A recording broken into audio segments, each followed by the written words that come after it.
At di ko masabi na ako'y isang Darna.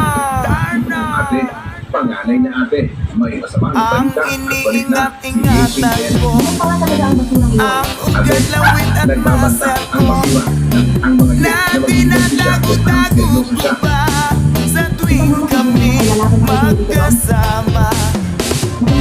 Ako'y nananalangin na sana'y manawari.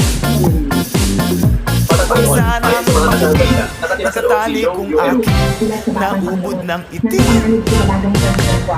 Chengwa, isa siyang pen. Sino ang mga takas sa lungsod ng Luzon? Batang Panginoon, wala siyang nakaunaan na kalilipas. Pinigil kami dalagang pen na tumakas. Pinagigalihan ang mga kapatid sa pamilya. Naging parang bigaw na ang sinasya. At labis na nag-isa si dalagang pen. Ang mas malala pa, ang malaman ito ni Xiao Yuero, ginamitan niya ng kutsilyo ang mukha ni Chengwa, iniwa ito ng maraming beses, at nag-iwan ng permanenteng peklat. Chengwa, Feng Chengwa. Ngayon, ang iyong 18 taong gulang na karawan, nag-imbita ako ng maraming panauhin para sa iyong seremonya ng edad. Huwag mong sabihin hindi ka inalagaan ni Kuya. Huwag kang mag-alala. Bibigyan kita ng isang tatak sa puso na seremonya ng edad. Halika rito. Pagsilbihan mong mabuti si Dalagang Huwaer, naiintindihan mo ba?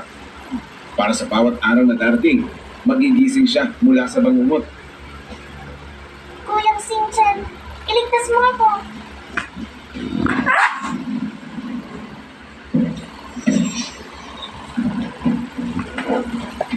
Yay, Xingchen. Dumating ka nga. pakawalan mo si Chengwa. Maaari kitang